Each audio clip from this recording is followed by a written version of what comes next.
Saludos a todos nuestros oyentes, buenas tardes a los que estáis en directo, o noches, o días, también a quien nos escucháis desde los resubidos de YouTube. Bienvenidos a La Metamorfosis, yo soy Eloy González, que ya me conoceréis, Luis a los mandos y Alicia hoy en ausencia, porque no podrá estar con nosotros debido a unos problemas técnicos de falta de internet que se ha tenido que dar en su pueblo a última hora y que nos ha imposibilitado conectar con ella. Por tanto, este programa te lo dedicamos a ti, Alicia, desde el corazón más profundo. Esperemos que vuelvas la semana que viene, que seguro que vuelve. Y seguramente esté por el chat aportando su granito de arena. Esperemos. No sé si está activa ya por ahí o no, pero bueno, yo espero que sí. Antes de que arranquemos y a presentar al invitado, me gustaría contaros algo a modo de firma. Hace 2 días, el viernes, se estrenó en España The Northman, el hombre del norte, como se ha traducido aquí, o el vikingo boreal, como se traduce en Latinoamérica. Es un chiste, obviamente, no sabe, pero bueno, los latinoamericanos siempre un poquito traduciendo como quieren. La nueva producción de Robert Eggers elevó su presupuesto a 90 millones de dólares, una superproducción en toda regla. Pues prácticamente como algunas películas de Marvel que rozan esas cifras. Sin embargo, en su primera semana en 15 mercados internacionales, antes de estrenarse aquí en España, solo recaudó 4 millones. Es decir, y esto es, no hay vuelta de hoja, es un batacazo mayúsculo en taquilla que hace saltar las alarmas no solo la de Robert Eggers, sino también en toda la industria. Que alguien con tanto renombre como ha sucedido con La Bruja o El Faro, que son películas suyas, se la pegue tan en taquilla después de una película tan esperada, pues sorprende mucho. ¿Es que Eggers ha hecho una mala película? ¿Es que Eggers ha malgastado el presupuesto con una peli que no valía tanto? Pues yo creo que no, es un rotundo no. Pero a las preguntas de si la gente ya no quiere ver ese tipo de cine, la publicidad no ha sido la óptima, la crítica la ha denostado para que la gente no la vaya a ver o ha condicionado para que la gente no la vaya a ver, pues aquí la respuesta igual se vuelve un poco más compleja. Lo que sí es claro es que 90 millones quizás no han sido una gran inversión en negocio, porque sí o sí va a ser un batacazo, porque recaudando solo 3,4 millones, eso es muy poco para un primer fin de semana. Pero sí es una inversión cultural y para nada cortoplacista. Northmans estoy seguro que es una de esas películas que va a pasar el tiempo y seguiremos recordando. ¿Por qué? Porque es un director de culto con muchos seguidores, a pesar de no ser mediático. Northman es tétrica, pero sin ser una película de terror psicológico, simplemente es la filosofía que sigue Eggers en sus películas y es de un misticismo nórdico y de misticismo de mitología nórdica que desborda toda la pantalla y directamente se mete en el cuerpo del espectador, no solo con las imágenes, sino también con sus efectos de sonidos, los cuales son maravillosos. Northman es una revisión brutal de Hamlet. Brutal no entendido como un adjetivo simplemente para explicar su grandeza, que también podría, sino brutal enrocado a ese misticismo y lo tétrica que es. Es brutal porque la acción que se desarrolla, porque es al final una película de acción de vikingos, o de un vikingo más bien, pues es eso, brutal y muy cruda la violencia que se muestra. En efectos especiales, en localización, en sobre todo atmósfera que se respira con ese misticismo tan bien tratado, gracias a un manejo narrativo increíble y también a una luz y unos efectos de luz y efectos con los humos y sobre todo estas escenas que tiene chamanísticas que veréis si la vais a ver, pues espectacular se queda corta. Lo otro que está claro también es que hay una gran crisis en la industria fuera de los blockbusters. Un blockbuster que a pesar de Northman no es, porque ha costado 90 millones, pero no ha sido vendida como un blockbuster, es más una película de autor, que solemos decir. El espectador medio se ha acostumbrado al cine fácil y previsible, a espectacular en efectos visuales y a lo que encarece la industria. O sea, eso encarece la industria. Las producciones pequeñas se ven pues muy relegadas a un segundo plano, a que ya no van a ocupar grandes salas de cine y no va a ir mucha gente.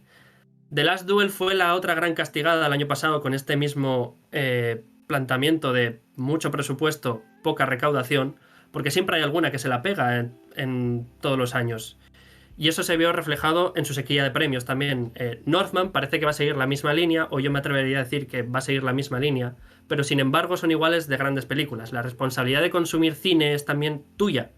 Y sé que cuesta hacerlo ante tanto bombardeo mediático con Marvel. Sé que cuesta ante precios desorbitados en muchas ciudades. Y sé que cuesta cuando tienes todo en contra en la sociedad que solo quiere Marvel y quieres películas, entre comillas, fáciles y previsibles. Porque muchas veces en las de Marvel ya sabemos lo que está confirmado o no meses antes.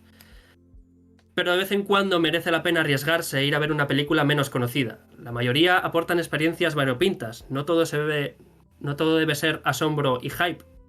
Northman merece ser vista por todo tipo de públicos. Obviamente no el infantil, no vayáis a llevar a los niños a esta película porque es brutal. Pero lo que sí queda claro después de esto es que la industria debe ser escudriñada y mirada con ojo. Y a pesar de que todas las modas son paralelas, la inflación de la industria en presupuestos no parece jugar a favor de su propia diversificación y que salgan proyectos más variopintos porque cada vez cuestan más. Sobre escudriñar con todo ojo crítico, plantarle cara a los más media, nuestro invitado de hoy sabe bastante. Se llama Guillermo Mas, tiene 23 años, estudia literaturas comparadas en la UCM y es redactor en el periódico digital El Correo de España. Además, hace 1 año y medio, y por eso lo hemos traído, creó el canal de YouTube Pura Virtud, Cine y Literatura. Defiende a capa y espada la libertad de pensamiento dentro de una contienda enorme, plagado de símbolos y mitos, tanto actuales como pasados, como es el mundo del arte, y también pues defiende la difusión del arte. Guillermo, ¿qué tal estás? Pues Bienvenido. encantado de estar con vosotros y también con los espectadores en diferido. La verdad es que Dosis Kafkiana es una empresa que envidio y que admiro bastante, y para mí es un honor participar tanto por escrito como ahora también aquí, y creo que tiene un porvenir enorme. Ya habéis sacado el formato físico de la revista, ahora estáis poniendo en marcha estos programas de entrevistas, de crítica cultural, y creo que tenéis un futuro brillante. Así que Joder, encantado. muchísimas gracias. Vamos, es que si nos hablas así, ¿cómo no te vamos a invitar? Saludamos también a toda la gente que hay por el chat. Cruzando el podcast, o sea, Cruzando el Charco Podcast está hoy por aquí, que ha dicho que en unos ratitos empieza la competencia, pero bueno, cuidadito, que os ganamos nosotros, seguro. Aquí pelea si queréis. Eh, Laura también, Nacho, el jefe también. O sea, estoy súper contento de ver que se viene cada vez gente más. No mucha más gente, pero igual sí nueva gente y eso mola siempre verlo. La pregunta primera es obligada para Guillermo, porque, claro, habrá gente que no conozca tu canal. ¿Qué es Pura Virtud, Cine y Literatura y qué podemos encontrar en tu canal?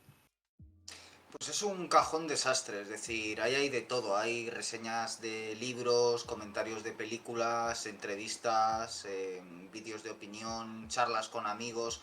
Es una inquietud cultural, y lo único que une todas esas inquietudes, aparte de que pues son las cosas que me interesan a mí y que espero que puedan interesar a otros, es sobre todo el querer abarcar un montón de temas que no están quizás en los medios masivos, ¿no? Es decir, ellos tienen muchas más opciones que yo a nivel de estudio, a nivel de profesionales, de contactos y demás, y digamos que yo lo que puedo hacer como un pequeño David contra un gigantesco Goliath es tratar de ofrecer los temas que no están en boga, que no mueven a grandes masas, pero que a una pequeña minoría le interesan. Por decirlo de una forma muy rápida, es lo que a mí me hubiera gustado recibir cuando tenía 14 o 15 años, ¿no? El contenido que a mí me hubiera gustado recibir entonces.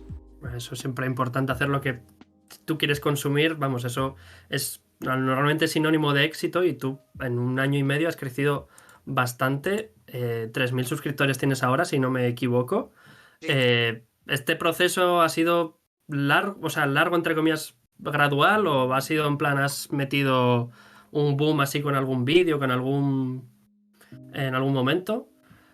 Bueno, justo el verano pasado, a finales del verano pasado, hice el vídeo de los 1000 suscriptores. Enseguida me encontré con que ya tenía 2000, y ahora ni siquiera llegamos al año y medio y ya estamos en 3000. Realmente nunca lo he hecho por los espectadores, pero jamás pensé nada parecido. Yo cuando me vi ya con 100 suscriptores, yo pensaba, bueno, ya estamos tocando techo, ¿no? O sea, ya después de esto no va a haber más. Y ha seguido subiendo. Es verdad que una cosa que te das cuenta en YouTube es que los suscriptores realmente pasan del canal. O sea, yo puedo tener 3.000 suscriptores, pero más o menos sí que lo que está estable son los espectadores. Es decir, creo que también ahí no ayuda el hecho de que sea tan heterogéneo en los temas. A lo mejor alguien entra porque hago un vídeo de historia con un historiador y le interesa la historia, pero luego hago otro de cine y como no le interesa el cine, pues deja de ver el canal, ¿no? Pero bueno, ahí está, no cancelan la suscripción y por lo menos pues sigue contando. Sí, siguen contando y pueden volver alguna otra vez, porque claro, yo veo lo que has dicho tú, es un cajón desastre el canal, y tener un contenido tan heterogéneo al final puede resultar como muy de nicho, o claro, fuera de los más media que no traen estas noticias o estos temas que traes tú, puede ser todavía más de nicho todavía, pero encontrarte así con tanta gente, supongo que ha sido sorprendente, o no, ¿te esperabas, en plan, que al fin de cuentas iba a haber un público fiel, por así decirlo? Lo que sí que agradezco son personas fieles, es decir, al final lo más enriquecedor, y vosotros también lo vais a ir descubriendo en estos programas, es la gente que ya se hace asidua, a los que les pones nombre, a veces incluso les pones cara también, ¿no? Porque mucha gente quiere contactar contigo. Yo ya casi me he visto con una veintena de personas a raíz del canal. Y de alguna forma, como se ha portado también conmigo mucha gente a la que he querido entrevistar, ¿no? Y que pensaba que me iban a mandar al diablo con toda justicia y me trataron muy educadamente, cuando luego alguien viene y te dice, oye, podría quedar contigo, pues te sientes un poco en deuda y lo haces. Y es bastante gratificante, es decir, yo de ahí he sacado ya no solo un contacto virtual amistoso, que eso va a ser lo principal, sino incluso amistades personales, ¿no? Y eso realmente es lo enriquecedor, generar un diálogo, es decir, la lucha que podemos hacer los pequeños medios contra los grandes medios, y que es para mí la clave de la comunicación del futuro, es que ya no se hace de arriba abajo, es decir, ya no hay unos elegidos que hacen un contenido como élites ilustradas que nos enseñan al pobre pueblo qué es lo que debemos consumir, sino que esto se va a hacer de abajo arriba, se va a democratizar. Por un lado, pues hay mucha estulticia, ¿no? La mayoría de youtubers, tiktokers y toda esta gente, pues a mí me caen bastante mal, he de decirlo, pero por otro lado sí que cuando encuentras a gente inteligente o gente interesada o gente curiosa, muchas veces gente más culta que tú, que sabe más que tú del tema del que has hablado, pues ahí es cuando se genera diálogo, y es un diálogo que no lo haces desde arriba, sino que lo haces en el mismo nivel que esas personas, y eso, el primero, sobre todo para gente tan joven como nosotros que aprende, eres tú mismo, ¿no? Y el primero que se enriquece eres tú mismo, y lo que yo más tengo que agradecer no es tanto el número de suscriptores, sino lo que he aprendido del primer programa al último que he subido. Sí, porque supongo que, vamos, porque, o sea, todo el rato estamos en constante aprendizaje, el propio ser humano, me imagino.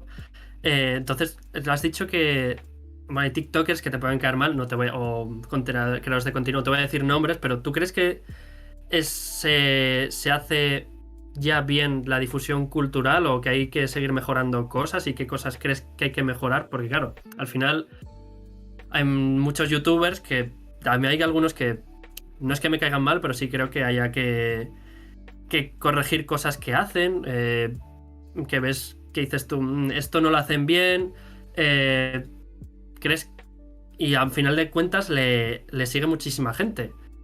Pero por eso te digo, ¿crees que se sigue, que ya se hace bien esa democratización de la divulgación cultural de abajo arriba? ¿O va a costar tiempo? ¿Cómo es esa pelea? Vamos, ¿cómo la ves tú?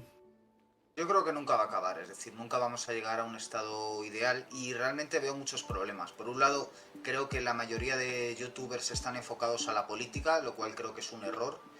Creo que además tienen un sesgo político importante y no vamos a entrar ahí, ¿no? Pero creo que, por ejemplo, en las elecciones de Madrid se ha visto un apoyo claro, por ejemplo, a la candidatura de Ayuso, ¿no? Estos youtubers tan influyentes, y eso tiene mucho que ver con el voto joven.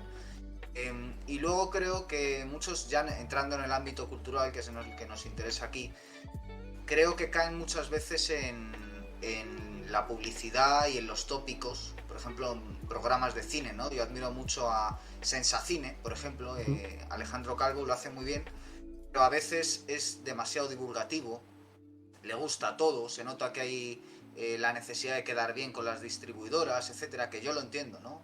Y él desde luego sabe mucho más de cine que yo, pero quizás transgreda el límite de lo que es divulgar y lo que es simplificar. Creo que a veces simplifica.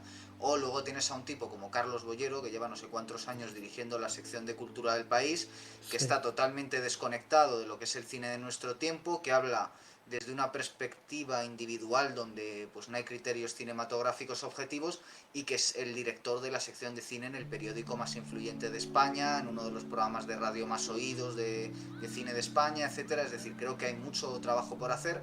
Creo que hay generaciones jóvenes deseando decir eh, cosas que no están ahora mismo en los medios mainstream, y de hecho deseando profundizar, ¿no? También. Entonces yo creo que yo, por ejemplo, a nivel formal soy terrible, es decir, yo me peleo con los ordenadores, y ya con esto que estoy haciendo ahora de tener una cámara encendida y un micrófono que se oye medianamente, ya tengo 1000 problemas. Y hay youtubers que en eso me dan 1000 vueltas, pero creo que todo el tiempo que no invierto en aprender eso, y que en un medio de comunicación pues no tendría que yo ocuparme de eso, tendría unos técnicos, lo dedico al contenido. A mí realmente lo que me interesa es preparar bien el contenido, y creo que en eso sí que le puedo yo personalmente ganar la partida. Creo que cada uno debe entender qué es lo que tiene que aportar él o ella que no está en los grandes medios de comunicación. Decir, bueno, qué es lo que yo tengo que decir y qué es lo que siento que no se está diciendo. Y con esas Pero, dos cosas... pero claro, o sea, si cada uno aporta su granito de arena, al final queda igual un panorama demasiado heterogéneo y demasiado que no llega a tanta gente. Ese es la gran, igual el talón de Aquiles de la comunicación en redes, yo creo, vamos. Creo que también es algo que debemos mirar con ojo crítico a nosotros mismos, de decir, es que este canal lo está haciendo esto mal, pero claro, tú y yo estás haciendo esto mal, al final no nos ve, entre comillas, nadie a los dos. Al final al cabo hay que muchas veces pasar un poco por el aro de el dinero, yo creo, ¿no? O vamos, los jóvenes que llegamos con ganas de hacer las cosas mejores, porque siempre los jóvenes quieren hacerlo del mundo mejor, es algo intrínseco en en nuestro ser humano, mejorar las cosas. Yo creo que al final muchos tendremos, incluidos nosotros igual, tendremos que pasar un poco por el aro del dinero para poder sobrevivir y que la cultura siga sobreviviendo, ¿no? No sé cómo lo ves tú. Eso.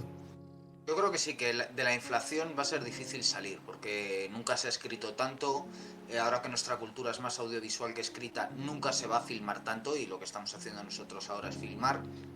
Y por lo tanto pues va a haber un público muy fragmentado, ¿no? Va a haber casi tantos creadores como consumidores, ¿no? Porque somos creadores y consumidores. Yo consumo un montón de canales de YouTube y creo contenido, ¿no?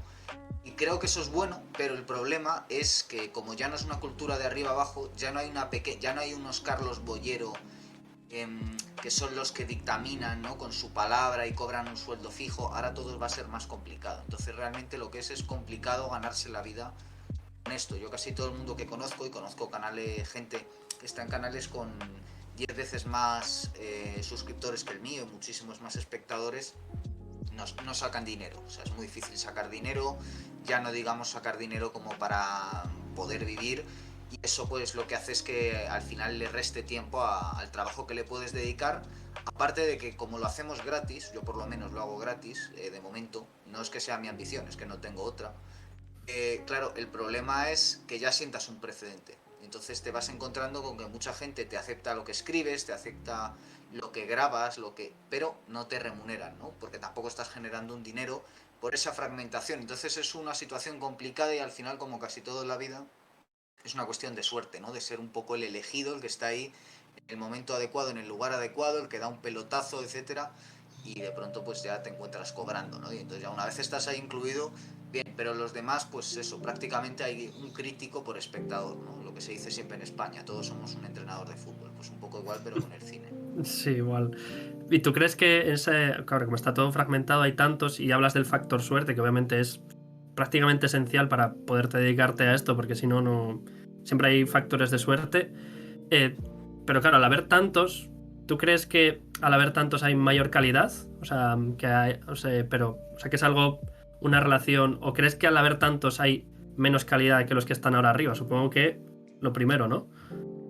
Complicado, porque por ejemplo yo creo que nunca se ha escrito tanto, y utilizo sobre todo la analogía con lo escrito porque ahí es más fácil, tenemos más precedentes. Nunca se ha escrito tanto como en nuestros días, y aunque nunca se ha escrito peor, nunca se ha escrito tampoco mejor. Es decir, en los tiempos de Calderón de Cervantes pues había 10 escritores incomparables, pero eran 10, ¿no? Frente a una masa enorme de analfabetos. Hoy no tenemos esos 10 escritores incomparables, pero quizás tenemos, si juntamos a todos los del mundo, pues tenemos incluso 1 millón de grandes escritores, que se dice pronto, de buenos escritores, escritores competentes. 1 millón de escritores en un planeta de casi 8.000 millones de personas. Es factible. Igual con el contenido virtual, es decir, puede haber pues un montón de gente que sea terrible, y lo siento, ¿no?, decirlo, porque le pueden poner mucha pasión y lo que sea. Pero también tendremos a una enorme cantidad de gente haciendo muy buen trabajo, aunque solo sea por el gran número de personas que somos, por el acceso que es internet, por el tiempo libre que tenemos, etc. Lo que a mí me preocupa mucho es que ahora que el sistema educativo se está empeorando, lo que ocurre es que se nota mucho la desigualdad social. Es decir, que tienes que tener mucho tiempo libre. Por ejemplo, si yo trabajara y estudiara, que lo he hecho, claro, no podría estar haciendo lo que hago. Precisamente fue porque dejé de trabajar, me echaron de mi trabajo, por lo que pude abrir el canal. El problema es compatibilizar eso encima con una vida familiar, con un trabajo con más responsabilidades, etcétera. Eso es lo que hace verdaderamente difícil, ¿no? Y ahí se genera una desigualdad. El que tenga otro tipo de trabajo, otro tipo de ámbito social y demás, lo va a tener más fácil, va a tener más acceso a la cultura, a comprar libros, a ir al cine, que decías antes, ¿no? Las entradas, además. En fin, que eso a mí es lo que realmente me preocupa, ¿no? La desigualdad que sí que creo que se pueda generar. O sea, Claro, un nuevo elitismo. claro, hablas de, en plan, intentar compaginar ya no solo un programa, sino la cultura. Pero bueno, ya que estamos entrevistándote así un poco a ti, o sea, tú haces muchísimo, bueno, no muchísimo contenido semanal, pero sí que eres bastante activo en tu canal de YouTube. Hoy mismo creo que has hecho un directo, ¿verdad? No sé de Sí, qué. Es que no lo he podido ver. de la Cábala, una entrevista a Mario Saban sobre la Cábala. Pues mira, ahí ya tenemos nuestra primera reacción de spam, para que lo vayáis a ver. Pues sí. Pero, o sea, ¿cómo intentas, o sea, cómo compaginas todo al fin y al cabo? Porque estudias, ¿no? En plan, de las literaturas comparadas, no sé en qué año estás ni nada, si nos puedes Pues contar también un poco de ya he eso. terminado y estoy ultimando las asignaturas de idiomas, que era lo que me había quedado pendiente, y el TFG y demás. O sea, realmente ya estoy fuera. Ha sido una experiencia bastante ingrata y de hecho he aprendido mucho más. O sea, tiene mucho de autodidacta. Yo me considero autodidacta. Mis profesores, pues casi todos son gente que está en los libros, que está muerta. Y precisamente lo que me ha permitido hacer este contenido cultural es, digamos, suplir mis carencias, que son muchas, buscando maestros, ¿no?, a los que admiro. Y realmente tengo un contacto estrecho gracias al canal con gente a la que admiro. Yo creo que eso es algo que debe animar a la gente a crearse canales, a hacer contenido cultural. Vas a conocer a la gente a la que admiras, gente con la que conectas, y vas a aprender mucho. Entonces yo creo que está muy mal la universidad, está muy mal la educación, están muy mal los contenidos de los grandes medios. Entonces la mayoría de gente se queda ahí. Muy justo, pero tenemos que jugar con las cartas que hay. Esa es un poco la cuestión. Y es muy difícil, claro. Yo precisamente coincidió, o sea, yo abrí el canal justo cuando me echaron del trabajo, era camarero, y nos dijeron en la radio donde yo estaba haciendo mi programa, que se llamaba Puro Vicio, era de cine, en la radio de Rivas, pues nos dijeron que mandáramos, que no podíamos ir a la radio por el tema COVID, y que entonces mandáramos podcast. Entonces pues yo y mis colaboradores dijimos, pues nos pasamos a YouTube, ¿no?, y hacemos los programas en YouTube y en podcast. Podcast para la radio y los programas los dejamos en YouTube. Y luego lo que pasa es que por circunstancias de la vida, mis colaboradores, que eran dos amigos, viajaron a diferentes países, tuvieron dificultades, pues precisamente por temas de trabajo y tal, para poder dedicarle este tiempo. Yo, como había dejado el mío y no tengo que pagar facturas, esto hay que tenerlo muy en cuenta, de momento, pues tenía ese tiempo libre, y esa es la razón por la que he podido dar ese salto, ¿no? Ahora ya lo tengo bastante mejor, o sea, ya cuando llevas mucho tiempo lo haces casi de manera automática. Entonces para mí ya es muy fácil hacerlo todo y no me quita tanto tiempo, ¿no? Con el ritmo de trabajo que yo llevo y la simplificación de medios. Es decir, yo al final enciendo la cámara, hablo 3/4 de hora con una persona y lo subo de manera íntegra a YouTube. No hago mucho más y eso tampoco me quita más tiempo. Bueno, pues, o sea, es claro, el factor tiempo obviamente es clave. Si no tienes tiempo no puedes dedicarte a hacer estas cositas ni nada. Y hablabas antes de un poco de los invitados que traes, que suelen ser personajes a los que admiras, pero claro, supongo que habrá un criterio a la hora de, aparte de la simple admiración, a la hora de elegirlos. No sé si nos puedes contar un poco cuál es tu criterio, o en qué te fijas exactamente, o no sé. Pues yo soy un consumidor de libros, o sea, yo soy de Madrid, entonces me conozco al dedillo todas las librerías de segunda mano y realmente si hay alguien escuchándonos que quiere que le hagan una biblioteca, yo se la voy a hacer muy barata y muy bien. Entonces lo que hago es conseguir libros raros, extraños, autores que no están en los medios, libros interesantes, y he descubierto que con muchos de esos autores que todavía están vivos se puede contactar, les puedo entrevistar y casi todos he descubierto que son inéditos, ¿no? No había entrevistas antes como las que yo hago en internet, así de grave, ¿no? Entonces nació un poco de eso, ¿no? Decir, joder, qué interesante este libro, voy a ver si encuentro algo del autor, no encontrarlo y decir, bueno, pues puedes hacerlo tú. Un Claro, poco claro. el criterio es ese. Hombre, busco gente que sepa hablar medianamente, o sea, sí que trato de asegurarme de que pues no sea alguien con graves problemas para hablar públicamente. Luego hay mucha gente a la que le he propuesto hacer programas y me han dicho, oye, mira, no se me da bien hablar en público. Entonces puede ser gente que escriba muy bien, gente muy interesante, pero no tiene por qué coincidir, claro. ¿Y alguna vez te has encontrado en plan, bueno, en directo en algún programa como que no fluye la entrevista, supongo, ¿no? En plan Sí, de... sí, sí, me ha pasado desde decir, bueno, esta persona está claro que quiere terminar ya. Eso me pasó una vez, por ejemplo, que veía que estaba poniéndole cero ganas. Había visto otras entrevistas, era muy bueno y le notaba, era la hora de la siesta, le notaba bastante dormido. Otra vez estaba entrevistando a una persona y me di cuenta a mitad de la entrevista de que esa persona no tenía ni idea de lo que estaba hablando. Dije, pues, mal asunto.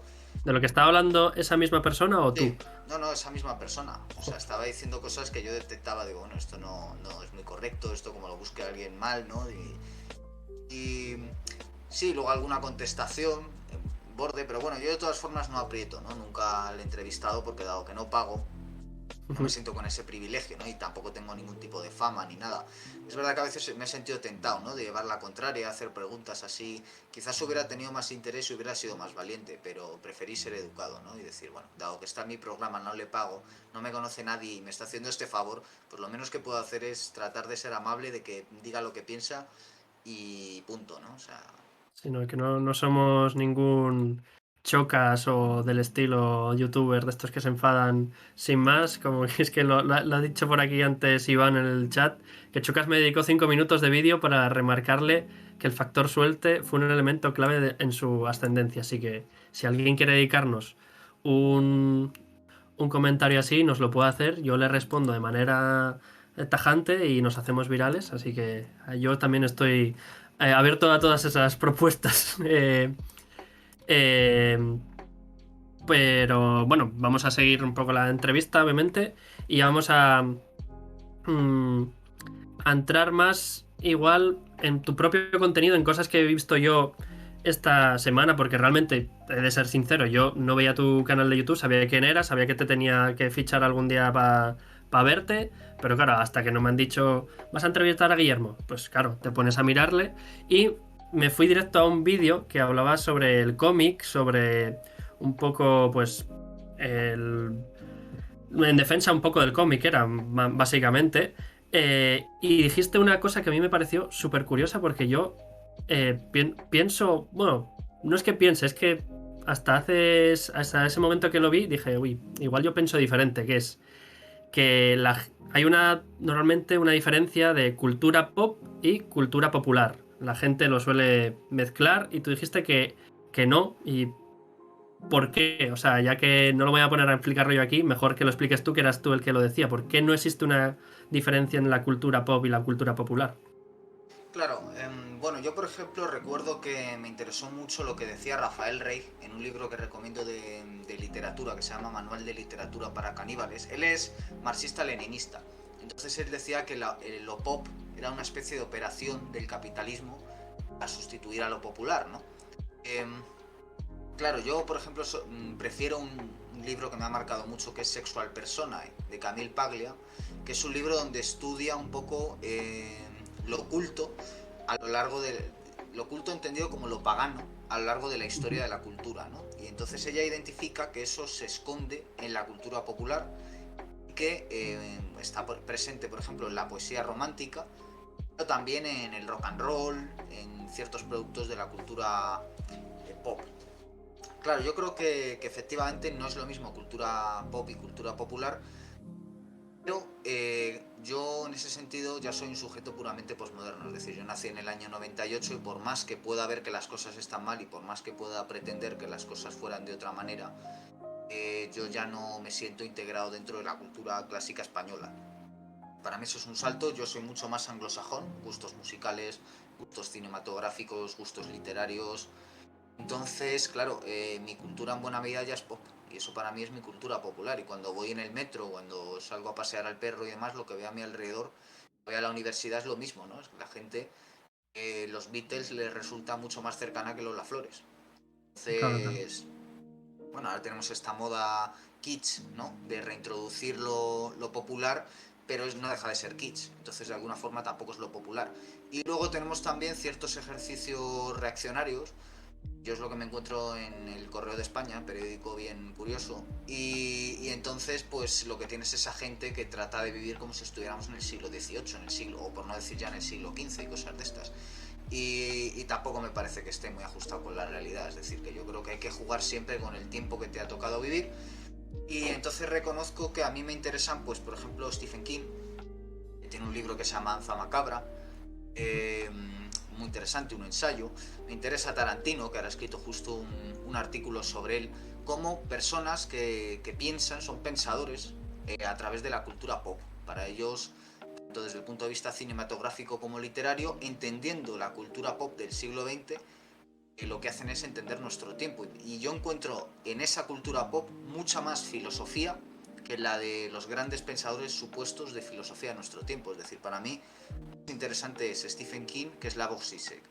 Interesante es Quentin Tarantino, que Byung-Chun Han, etcétera. Es decir, me parece que ahí hay mucha más verdad sobre la época en la que estamos viviendo.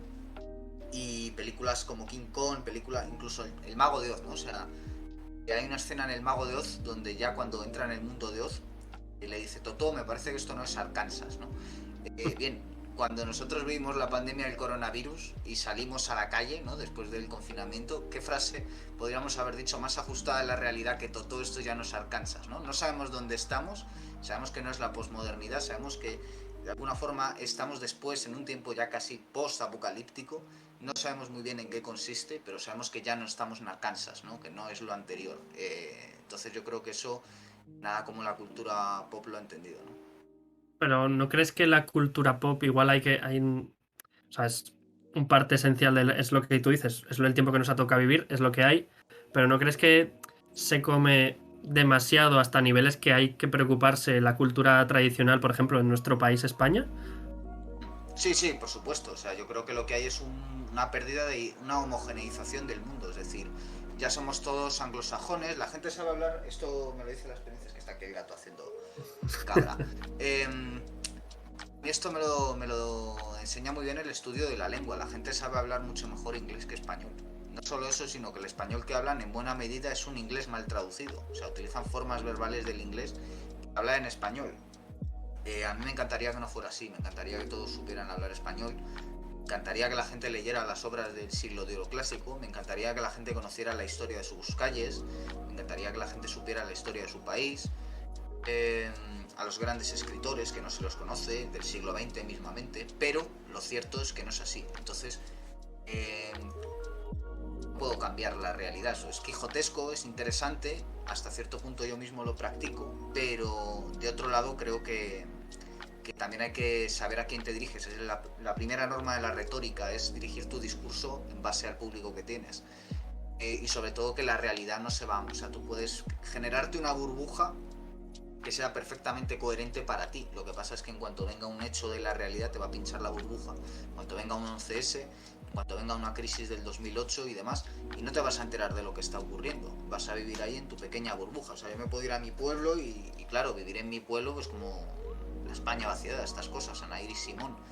Pero a mí me parece irreal. Es decir, creo que al final, por una parte, hay algo rescatable, o sea, no se puede dejar que eso se acabe, pero por otro lado también hay que seguir el ritmo de la realidad. De alguna forma Cervantes es lo que hace con el Quijote, o sea, hace un producto, recoge una tradición que se acaba y por otro lado pues que se actualiza, hace lo más vanguardista para su época Y todos los grandes novelistas son cervantinos en ese sentido. O sea, por un lado cogen algo que se acaba y por otro lado lo actualizan para los nuevos tiempos, ¿no? Ujú. Algún tiempo eres romántico y al otro eres vanguardista, ¿no? Un tiempo eres reaccionario y al otro eres pues surrealista casi. Claro, pero bueno, en ese momento, en esa que dices tú de acoplarse a los nuevos tiempos, también The Northman es una readaptación de Hamlet que muy buena y sigue siendo, o sea, sigue en la esencia de todo lo que es Northman es Hamlet y es Shakespeare, o sea, mm, ¿crees que la cultura pop, eh, o sea, la cultura tradicional española, que ya como dices tú está ya olvidada por parte de la sociedad, podríamos meterla a través de la cultura pop aquí en España o es algo que ya nos parecería cargante porque la gente sabría que estamos intentando meter con calzador cosas así? Claro, cuando nos lo venden desde fuera, nos lo comemos, pero aquí en España somos muy autocríticos con nuestro propio pasado. Totalmente, hombre. Por ejemplo, es lo que han tratado de hacer Almodóvar, ¿no? Carlos Bermúdez en cine. Y tienes mucha razón al decir esto de cuando lo hacen desde fuera, ¿no? A mí uno de mis discos favoritos es Sketches of Spain, de Miles Davis, que al final está tocando el concierto de Aranjuez y otros temas españoles como solos de jazz, ¿no? Y es maravilloso el resultado. Sí, yo creo que al final las tradiciones son universales porque son concretas, ¿no? Es decir, cogen elementos concretos de cada cultura, al mismo tiempo están hablando de temas universales. Creo que vivimos en una época de imperio cultural yanqui, ¿no? Entonces, de alguna forma, ellos han sabido extender muy bien esa cultura concreta a todas las partes del orbe y se están comiendo las culturas de cada tierra. Yo creo que efectivamente, por un lado, hay que preservar esas culturas, mantener vivo ese fuego que es ancestral, que es el legado de nuestros antepasados y que habita en las calles, habita en los museos, habita en las iglesias. Pero de otro lado, ya digo, creo que también hay que seguirle el ritmo a los tiempos y creo que se pueden hacer ambas cosas. Es decir, por ejemplo, hace poco pude entrevistar a Andrés Ibáñez, que ha escrito pues seguramente la para mí mejor novela española de lo que va de siglo, que es El llamar del Edén, y es una muestra muy buena de cómo hace eso, ¿no? Por un lado mete la cultura pop norteamericana, pues personajes como el Doctor Manhattan, por otro lado mete lo último de la novela, mete, ¿no? a Roberto Bolaño, a Murakami y demás, están como influencias, mete la música que a él le interesa, que creo que eso también es importante, el interés de cada uno, que es la música de Anton Bruckner, y luego de otro lado está haciendo el retrato moral de una generación, la suya propia, y la relación pues que ha tenido esa generación que vivió el franquismo, por ejemplo, con el sexo, con la espiritualidad, ¿no? Para ellos era difícil relacionarse con el catolicismo que venía impuesto por el régimen, entonces se interesan por Oriente, ¿no? Porque no se pueden echar en brazos del materialismo porque les interesa la espiritualidad y entonces encuentran que en Oriente hay algo distinto que está fuera de lo que les planteaba el régimen, ¿no? Y demás. Bueno, creo que al final es una mezcla muy buena, muy variada y muy heterogénea. Quizás ese nivel de amplitud solo está al nivel de las grandes obras y los artistas que no sean tan buenos o tan grandes pues solo puedan ofrecer una de esas facetas. Yo creo que cabemos todos, o sea, al final cabemos todos, es interesante.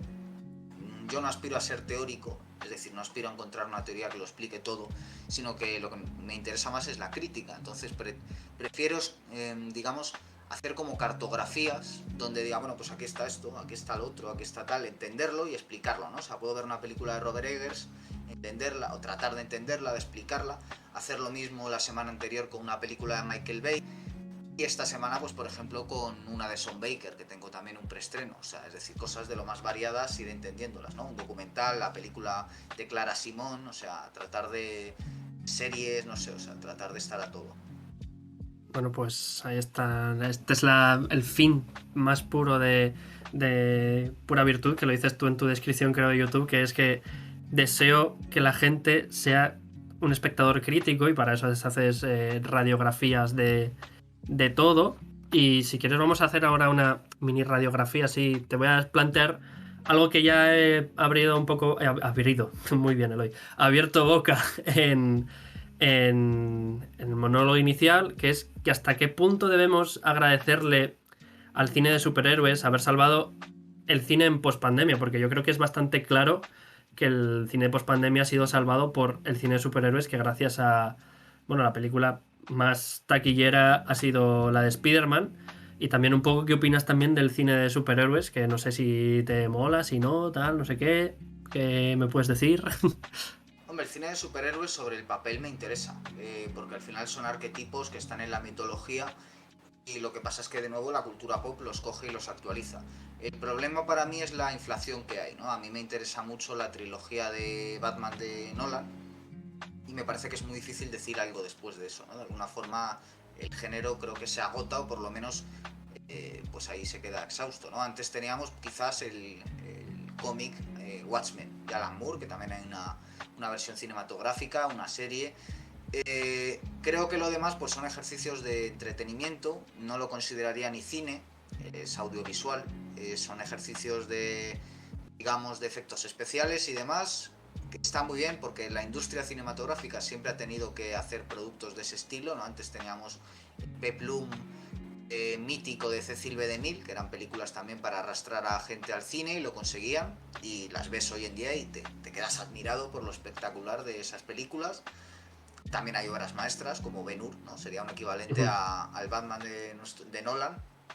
El problema para mí es el rango de edad, ¿no? Es decir, que yo creo que con una persona de 60 años pues encuentras que para él o ella no hay problemas si se trata de ver pues, una película de superhéroes y una película de autor.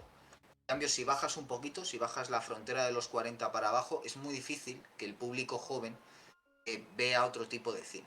Eso es lo que para mí es problemático, ¿no? Que de hecho son consumidores de series, porque al final lo que ven son sagas. Ven la saga de Harry Potter, la saga de Transformers, la saga de Fast and Furious, de los Vengadores, etcétera. Son espectadores de series y se están cargando el cine. O sea, es un proceso que describe muy bien Peter Biskin en Moteros Tranquilos Toros Salvajes, como en los 80 las grandes productoras tienen fuertes reveses, ¿no? Sobre todo el más famoso, el de Las Puertas del Cielo de Michael Cimino, que se carga la productora que creó ni más ni menos que Charles Chaplin, United Artists, y entonces pues se vuelven conservadores, el cine acaba en manos de publicistas y de gente que no tiene idea de cine ni amor por el cine, a diferencia de productores clásicos como Val Newton o David O. Selznick, que apostaban por gente como Jacques Tourneur o como Hitchcock.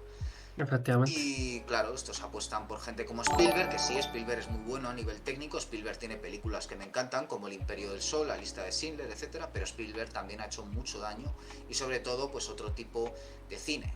Hay milagros, he citado Nolan, podríamos citar a James Cameron, ¿no? Una película como Titanic para mí es un milagro, pero creo que en general la deriva es muy negativa. Y luego están las plataformas, ¿no? Es decir, la gente prefiere quedarse en casa, pero es una pena, ¿no? Porque hay películas que merecen verse en cine y que al final consumen solo en casa. Incluso la propia crítica creo que ha caído en esta deriva. Recuerdo ver la última película que vi del año pasado en un pase de prensa, fue El Contador de Cartas, de Paul Schrader, y éramos 4 en el cine y para mí era la mejor película del año cuando salí. Y lo sigo manteniendo, ¿no? Entonces creo que hay mucho trabajo por hacer. Lo que hay que hacer primero es ver cine clásico, comprender el cine clásico de Hollywood, sobre todo el New Hollywood, luego ya pues consumir con mucha curiosidad el cine que se hace en nuestro tiempo y entender el progreso del cine desde sus inicios hacia nuestros días y a partir de ahí hacer crítica. Hay que educar en buena medida al espectador. Cuando Claro, digo en la descripción del canal de hacer un espectador crítico, un espectador autoconsciente, se trata que sepa lo que le van a vender. Se trata claro. de que sepa que tiene el poder es del espectador. Eso que dices, lo último que has dicho, que es... O sea, ya han dicho por el chat, Laura ha dicho, separar el cine de espectáculo es un buen melón. Que ese es un melón para tratar prácticamente un día solo de eso, prácticamente, porque ahí podemos chocar tantas personas de tantas formas diferentes, porque yo al fin y al cabo no creo que sea eh, espectáculo y cine es lo mismo, lo que no es lo mismo es arte y espectáculo, y claro, ahí entran un montón de matices.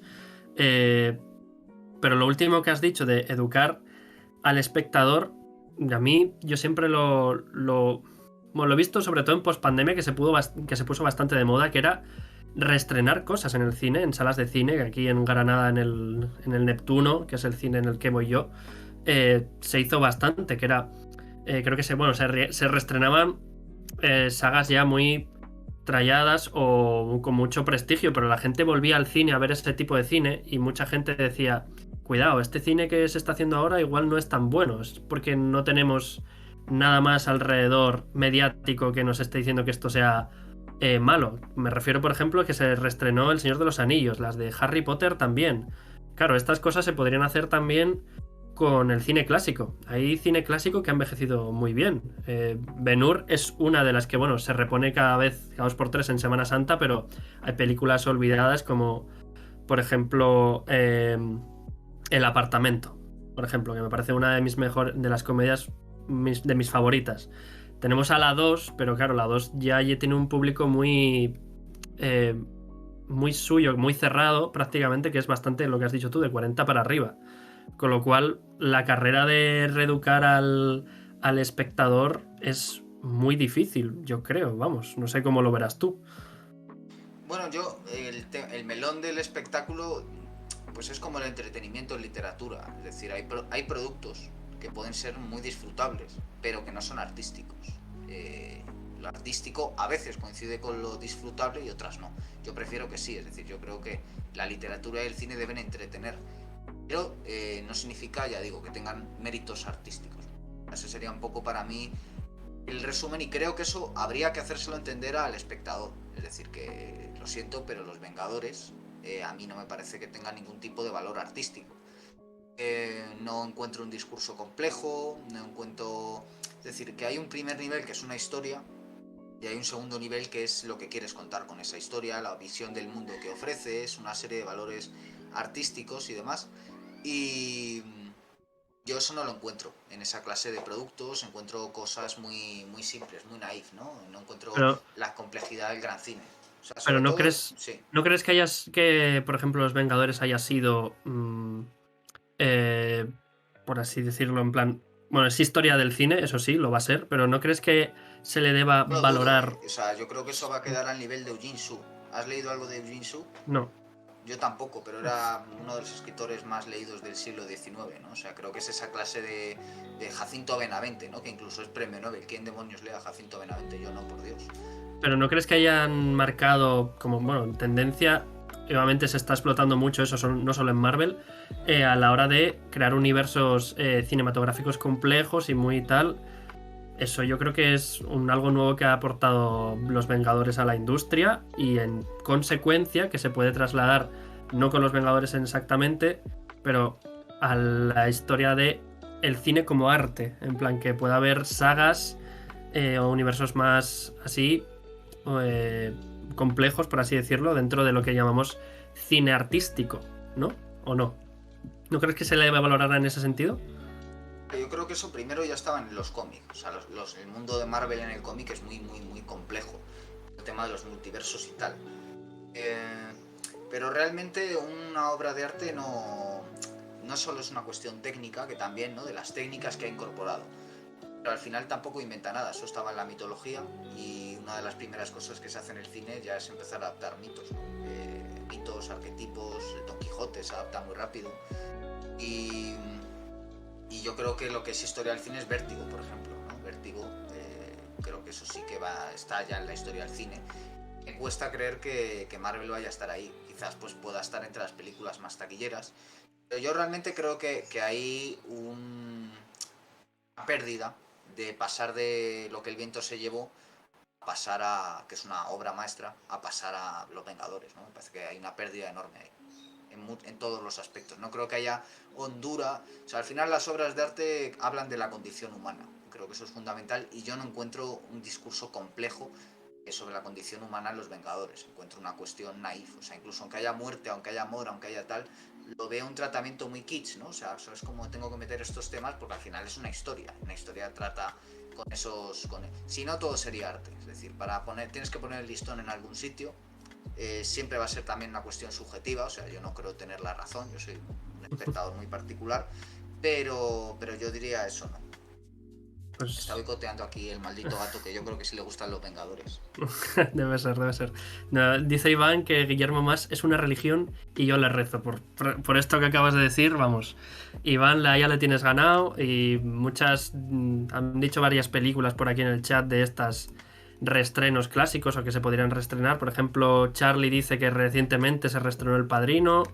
Bueno, Iván dice que El Madrigal en Granada es otro punto muy bueno para reeducar al espectador, porque hay estrenos de pelis de festivales que no van a las grandes salas. En contestación a mí me dice que El apartamento para dormir, la siesta, es de mis favoritas. Así que... Me encanta El eh, apartamento, tengo que decirlo. No, pero yo me pondría a poner películas de serie B. O sea, a mí me encantaría poner películas del oeste, de cine negro y de terror durante 50 años, todos los días, 3. Eso lo disfrutaría muchísimo. Si algún sí. millonario filántropo está viendo esto, que contacte conmigo porque de verdad que lo hago encantado. Sí, sí, totalmente, yo igual. Pues bueno, terminamos aquí un poco la sección entrevista, entre comillas, porque bueno, al final es un poco charla, que es lo que queremos plantear aquí, aparte de conocer al invitado y el proyecto que haga o lo que venga a promocionar. Pero bueno, antes de entrar en nuestra segunda sección, pues agradecemos a la gente que se nos está siguiendo, como Su2211, Gema _doc, Green Shy, que es Sheila, que es una de mi clase, así que muchas gracias por la gente que nos está siguiendo en el directo. Es bonito que vengáis gente nueva. También podéis suscribiros con Amazon Prime o simplemente con dinerito, regalar alguna suscripción si ya estáis suscritos, para seguir apoyando el proyecto y la cultura. Y vamos a entrar en la segundo tramo más corto del programa, que es pues el zumo de periódicos, como lo he llamado yo un poco, que eh, hablamos un poco de pues la actualidad cultural y de lo que se está moviendo en las redes y en los periódicos digitales o periódicos de papel. Y como vamos un poco ya justos de tiempo, vamos a recortar y vamos a hablar solo de una de las que te había dicho, así que vamos a saltar a Netflix versus HBO, que es un tema que ha estado en boca esta última semana por redes. Yo lo he visto a tope, que todo el mundo lo comenta, que es que Netflix ha bajado pues sus suscriptores y por tanto unas pérdidas millonarias, que para una empresa como Netflix millonaria significa pues nada prácticamente, pero es algo que le preocupa muchísimo a Netflix y que preocupa también mucho al consumidor de series y películas a través del VOD o de streaming. Y claro, entra en juego HBO, que es otra de las grandes plataformas, pero claro, cada una es distinta y es lo que se está debatiendo justo esta última semana en redes, o al menos lo que yo he visto por ahí, que es Netflix está comprando cosas a cholón, cancela cosas a cholón también, muchísimas, y no se preocupa mucho por tener un catálogo entre comillas de calidad. Y hablo de entre comillas de calidad porque si es Netflix así, HBO es prácticamente lo contrario y se preocupa un poco igual más, o es lo que se dice, por la calidad antes que la cantidad, que igual no tiene tantos estrenos o tantas películas mainstream que le vayan a dar dinero, pero que sí está teniendo un público más no culto, porque es difícil tener películas de culto o más concretas y más artísticas y tal, como lo que hablábamos antes, pero se está preocupando por tener una base de ir poquito a poco hasta ver algún punto de superar a Netflix. No sé cómo va tú esto, si HBO en algún momento superará a Netflix, porque de momento es la secundaria. ¿Crees que con esa filosofía pueden adelantar a Netflix o Netflix debería mm, revisar un poco lo que hace como empresa? Hombre, creo que Netflix tiene la delantera en el tema películas. Es decir, algunas de las películas de los últimos años están en Netflix, las ha producido Netflix. Y también ahí los Oscar han cometido un error y lo están cometiendo al premiar películas menores como Coda, como Green Book y demás, en vez de películas potentes como Roma, como El Irlandés, como El Poder del Perro, que están producidas por Netflix. ¿No? Es una O cerrazón como, muy bueno, evidente. a pesar de que no esté producida por Netflix, pero Drive My Car es mucho mejor que cualquiera de esas películas. Opinión, sigue. Es que quería soltarlo porque Y, es que si no me Y quemo por dentro. lo que pasa es que a nivel de series, aunque Netflix tiene muy buenas series y compra buenas películas antiguas, ¿no? De hace unos años, creo que HBO está produciendo auténticas joyas, ¿no? A mí me encantó The White Lotus, por ejemplo, del año pasado y realmente Euphoria, ahora me ha encantado la segunda temporada, me parece una novela estupenda. O sea, creo que están haciendo muy buenos productos y es difícil que Netflix compita contra eso. Lo que sí que tiene Netflix es primero apoyo de los lobbies estos culturales, ¿no? Porque sí que hace series exprofeso para distintos grupos culturales, para discursos que están muy en boga, muy financiados y demás. Y luego creo que también tiene ese contacto del que hablábamos antes con la gente joven. Es decir, yo creo que alguien joven que solo pueda estar suscrito a una plataforma, si es que puede, va a escoger Netflix antes que HBO. Por naturaleza, ¿no? Y creo que es muy difícil que, por ejemplo, HBO hiciera un producto como el Juego del Calamar. En Gambito de Dama quizás sí, ¿no? Pero creo que el Juego del Calamar no es la típica serie HBO y es la serie más vista de la historia de Netflix. Entonces yo veo difícil que haya ese sorpaso, pero de todas formas no pongo la mano en el fuego por nada ni por nadie porque también los espectadores se están educando. O sea, que la gente vea tantas series, mis padres ven muchísimas series, los padres de amigos ven muchísimas series y realmente tienen un criterio amplio, ¿no? O sea, gente jubilada viendo tropecientas series y tal, y tienen un criterio muy formado y ya distinguen, en muy poco tiempo han pasado de no ser público de series a ser casi especialistas en series, como pueda serlo el crítico más el que más información tenga, ¿no? Entonces creo que eso sí que puede jugar a favor de HBO, ¿no? Que la gente al final sepa reconocer la calidad y demás. Que no pongo la mano en el fuego. O sea, ¿crees, o sea, en antítesis con el cine, crees que en series se está yendo a mejor a nivel de contenido y sobre todo a nivel de espectador, ¿no? Por lo que dices. Sí, yo creo que el formato serie es un formato que está en el capitalismo. O sea, el capitalismo ya desde el siglo XVI se pone a crear en serie. Y por ejemplo, en el siglo XIX la literatura de kiosco, o sea, buena parte de las grandes novelas que consumía la burguesía en el siglo XIX, Dickens, por ejemplo, Arthur Conan Doyle, eran en serie y eso ya entonces gustaba muchísimo. Galdós, aquí en España, funcionaban en serie. Entonces creo que eso gusta al público y realmente siempre ha habido muy buenos productos. O sea, este mito de la edad de oro de las series yo no lo comparto, que yo he visto reposiciones de series de televisión que nos pueden parecer cutres y demás, pero que son bien interesantes, tipo El Coche Fantástico, ¿no? Pues eso así. Incluso series del oeste. El Coche Fantástico es muy buena, ¿eh? O sea, yo he visto la original buena también. Buen producto para la televisión, para la época. O sea, entra un poco en ese rollo. Friends, o sea, qué Sí, pedazo de también. serie, ¿no? Sí, Claro. sí, sí. O sea, es que el Coche Fantástico entra en esa línea de ochentera tecnología cutre, que es un coche que habla. Es la mayor tontería del mundo, pero es que a veces las mayores tonterías del mundo son las que triunfan muy, muy, muy bien. Y Friends es otra que hay mucho debate sobre si cómo conocí a vuestra madre es mejor o peor, pero Friends, para mí tampoco. Pero es que Friends sigue ahí desde el año 99 o 98, me parece que fue cuando se estrenó, incluso antes, no tengo ni idea. O sea, que la época dorada de las series, lo que tú dices, igual es porque asistimos a que hay mucha mayor producción y más se toman más en serio. Y eso está abriendo puertas a lo mejor a que cada vez hayan mejores, pero yo tampoco creo que haya una época dorada de series. Y aquí en España, pues a pesar de que a ellos gusten mucho, La Casa de Papel, más allá de las dos primeras temporadas, yo la veo innecesaria y mala. Y Elite, más de lo mismo. Que hay todavía muchas sombras y luces, o sea, no hay una época dorada como tal, como tú dices.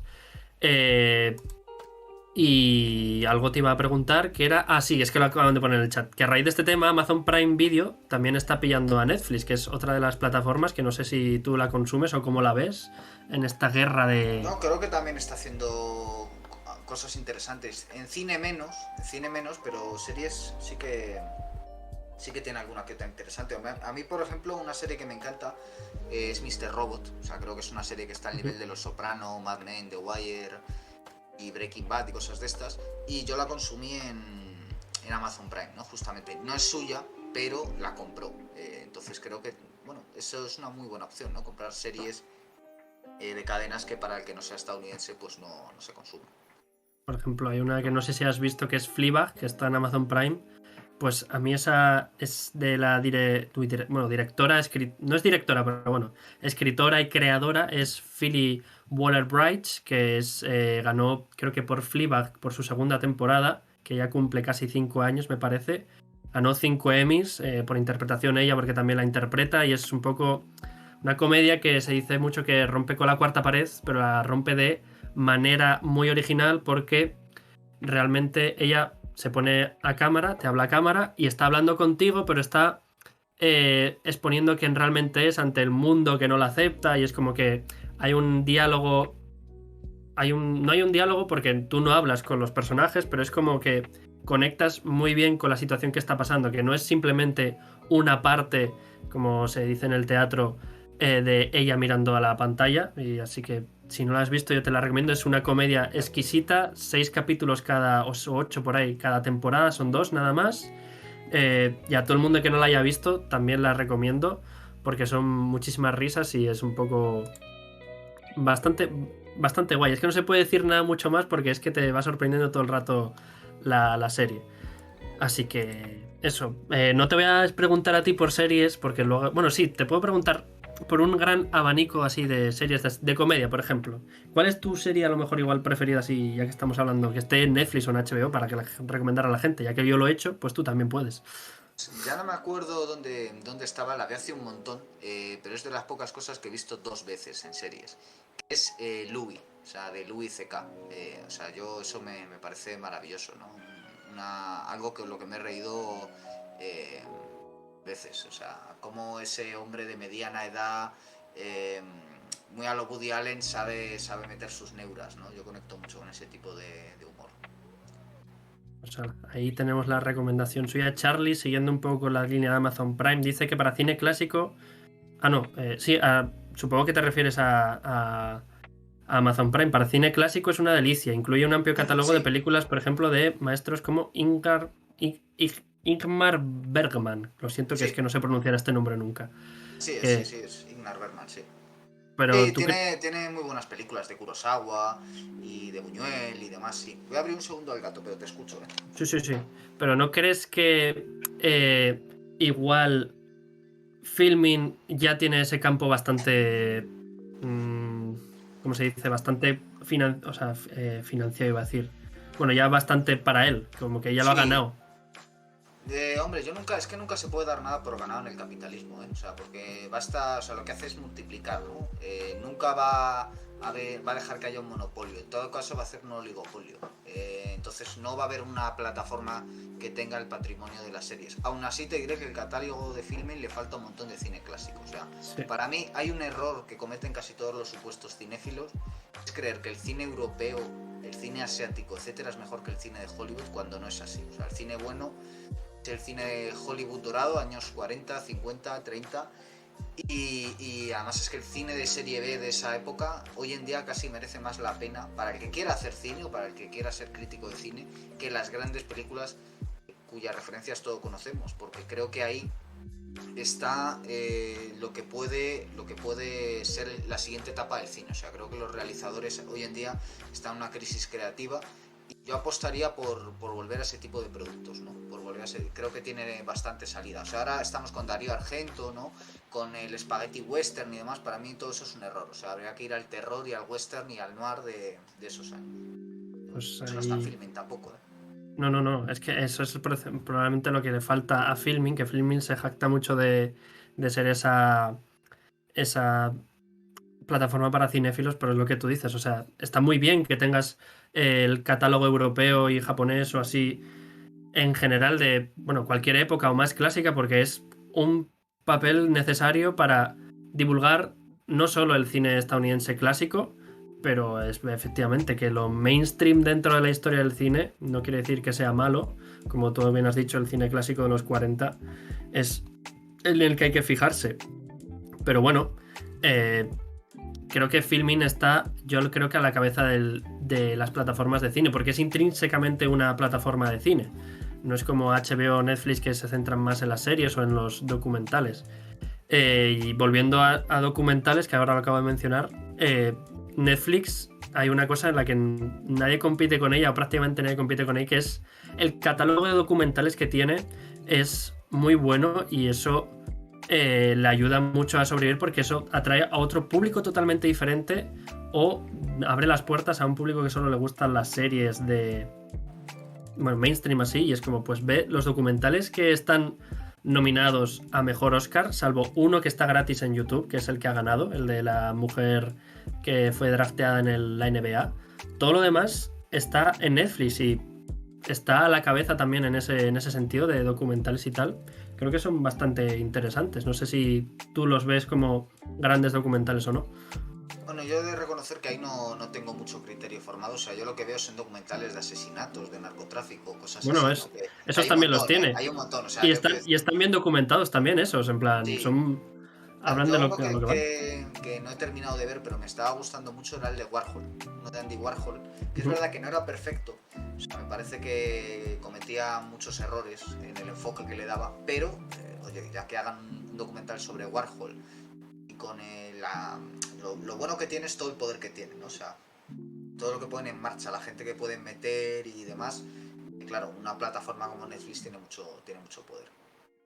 Pues ahí quedamos con este temita igual de Netflix versus HBO. Llevamos 1 horita y 10 en directo y vamos a pasar ya. Normalmente, lo voy a decir para los telespectadores también, telespectadores.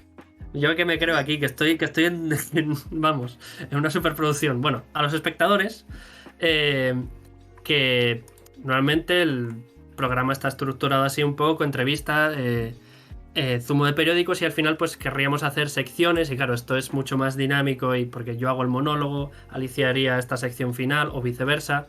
Claro, hoy a este imprevisto que nos ha surgido pues la sección pues que hay no es la que querríamos tener más, que queremos traer divulgación aquí cultural también, así que he decidido pues hacer como un juego, que también habrá hueco para los juegos o para algunas cosas más así, que es, te voy a hacer 30 preguntas rápidas, en plan, puedes... desde Proust.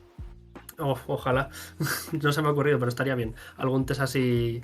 Pero bueno, son un poco más para conocerte también personalmente, más todavía, no muy personales, tampoco te pienses tú, y también tus gustos culturales, que me parece que es algo que puedes recomendar algo. Puedes responder rápido, puedes responder con una frasecita así, como gustes, ¿vale? Pero bueno, las cosas es hacerlo dinámico para que quede así guay. Así que empezamos. Primera pregunta. ¿Lugar para irte a vivir? Madrid, donde vivo. ¿Lugar para tus vacaciones perfectas? Madrid, donde vivo. El Bueno, Retiro. Si nos tenemos que desplazar, el Retiro de Madrid me encanta. En un, verano no hay madrile- nadie. un madrileño que no huye de Madrid en verano. Cuidado, ¿eh? Estos son pocos los que hay. ¿Cómo te describirían tus amigos? Chao. Personaje histórico para entrevistar. Bach, sin duda. Tipo de ropa que no llevarías en ningún caso. Pantalones cortos en verano. Ropa con agujeros en invierno. ¿Bebida preferida? Coca-Cola y café. Canción o grupo que tienes en bucle últimamente. Siempre Bob Dylan. Pues ahí está. ¿Música para bailar? No bailo. Los tipos duros no bailan, que diría Norman Mailer, y aunque yo tampoco lo soy, pues salgo al paso con la frase. Libro favorito. Complicado, ¿eh? Libro favorito, hombre. El árbol de la ciencia es el que siempre recomiendo si alguien quiere conocerme. Pío Baroja. Película favorita. He tenido muchas. Centauros del desierto, Eras una vez en América, El tercer hombre, El irlandés, El padrino. Hay mil películas que me encantan. Serie favorita. Mr. Robot, Mad Men, Los Soprano, The Wire, Breaking Bad. Las anteriormente mencionadas. ¿Qué superpoder tendrías? La invisibilidad. ¿Título de tu autobiografía?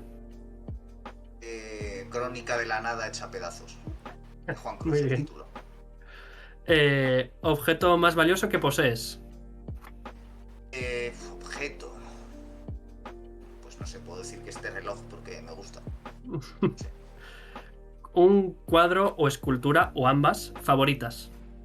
Bueno, me gusta El caminante sobre el mar de nubes de Caspar Friedrich. No es muy original, pero Bueno, los gustos son los gustos. Aquí nadie te va a juzgar, no te preocupes. ¿Y de escultura? Igual no controlas y no te atreves a decir. no manejo tanto, no sé, La Pietà de Miguel Ángel, pero vamos, creo que tampoco es muy original. ¿Un monumento favorito así que te guste mucho? Un monumento. Bueno, la estatua del ángel caído no está mal. Pues ahí está. Época histórica para visitar y otra para vivir. Pues me hubiera gustado visitar la Grecia de Pericles, por supuesto, y para vivir desde luego que esa no, porque no había ducha, así que me gustaría irme al Hollywood de los años 50. Ole, ahí está. Entre tanto escándalo, allí va Guillermo. Claro, como Tal- un personaje de James Ellroy, sí, de estos. talento o hobby oculto, que no sepa mucha gente. Talentos pocos, o sea, ni ocultos ni al descubierto. Y hobbies, o sea, realmente eso sí que es un hobby enfermizo. Profesión o talento frustrado. Músico, soy malísimo, o sea, no tengo ni idea, pero realmente si me hubieran dicho, ¿quieres ser algo en esta vida? Hubiera dicho músico. Plato de comida favorito. Es que soy muy comilón, algo de cuchara, es decir, no sé, una buena sopa. Yo creo que una buena sopa es insuperable. La de la abuela o la de la mamá. De la Eh, abuela. plato de comida que odias. O ingrediente. Muchísimos. Mira, una curiosidad es que no me gusta la mahonesa. Madre mía. No sé, lo... Este hombre ya me cae mal, lo siento, es mi salsa preferida para mí. Palabra favorita. Perpento. Famoso al que admiras o persona a la que admiras. James Ellroy me gusta. James Ellroy. Eh, Uno de tus primeros recuerdos. El primero que te venga a la mente. Pues tengo muy vivido cómo descubrí la muerte. Fue en el pueblo de mi tía, me acuerdo que tenían mi tía abuela tenía unos programas muy lúgubres en televisión donde ponían la gente que se había muerto en el pueblo y me impactó muchísimo descubrir eso y para mí eso es el descubrimiento de la muerte porque me quedé verdaderamente estupefacto, ¿no? Decir, bueno, ¿esto qué es? ¿No? O sea, la gente se muere y luego a dónde vamos y esas cosas. Completa esta frase. El más allá es... El último umbral. En 5 años estaré. Pero que vivo. Perfecto. Un tipo muy que le gusta en plan lo simple. En plan, me gusta porque es como, con estar vivo yo me conformo. Perfecto. Tienes un micro frente a la humanidad. ¿Qué le dices? Esta es la última, así que te puedes explayar. Un micro frente a la humanidad. A ver si aprendéis, cojones. Perfecto. Pues esas son las 30 preguntas que ha respondido Guillermo. Perfecto. Muy buenas respuestas, la mayoría o muy divertidas o muy recomendaciones guays que nos ha dejado por ahí. Llegamos ya al final del programa. Espero que os hayáis divertido, que hayáis conocido a un canal y a una persona que, desde luego, yo la he descubierto esta semana, sí, pero es una persona que tiene muchísima cultura que ofrecer por todas partes, crítico, trae a gente muy interesante. Sí, y lo bueno que tiene tu canal, que lo has dicho al principio, que es heterogéneo, cualquiera tiene cabida ahí con lo que quiera o sus gustos culturales o quiera consumir. Así que pura virtud, cine y literatura en YouTube. A nosotros nos podéis seguir pues en redes sociales, que si en YouTube, que si en Instagram, que si en Facebook, que si en Twitter, que si en TikTok también. A mí me podéis seguir por aquí en @maclechuin, a él @pura virtud, creo que es en todas las redes. Eh, y pues nada más, que la semana que viene volveremos con nuevo invitado, probablemente también sea una creadora de contenido cultural, espero, porque aún no he hablado con ella de si puede venir el domingo que viene, pero creo que sí. Así que si quieres despedirte o decir algo más por Pues aquí. que estoy muy agradecido, que mucha suerte con el proyecto y que a partir de ahora todos los invitados vais a subir, o sea, que todo va a Bueno, ser ya ir tampoco. creciendo. Así que no, que muchas gracias por traerme y que de verdad que estáis haciendo muy buena labor, tanto por escrito como aquí. Y que un abrazo a los dos Iván, que me han traído a Dosis Kafkiana, que son dos tíos estupendos, tanto que lo dirige como Iván Cantero, que es un amigo y que también escribe en Dosis. Pues ahí tenéis a Guillermo. Muchas gracias a todos por vernos y pues nos vemos la semana que viene. Así que adiós y saludos a todos. Gracias. Adiós.